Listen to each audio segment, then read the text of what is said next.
একটি সমবাহু ত্রিভুজের বাহুর দৈর্ঘ্য পি হলে ত্রিভুজটির ক্ষেত্রফল কত হবে? তো এখানে সমবাহু ত্রিভুজের বাহুর দৈর্ঘ্য, তাহলে বাহুর দৈর্ঘ্য তো দেওয়া আছে পি, এখানে কিছু দেওয়া নেই, তাহলে আমরা লিখি পি একক। তো সমবাহু ত্রিভুজের ক্ষেত্রফলের সূত্র তাহলে আমাদের জানা দরকার।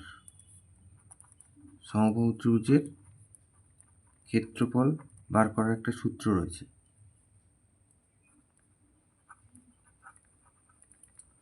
সেটা হচ্ছে যে √3/4 ইন্টু বাহু স্কোয়ার।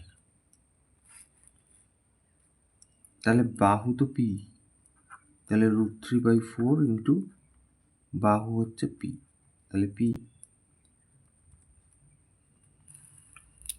তাহলে এই পি এর স্কোয়ার দেবো, তাহলে √3 p², তলায় 4, তাহলে এইটাই হচ্ছে ক্ষেত্রফল,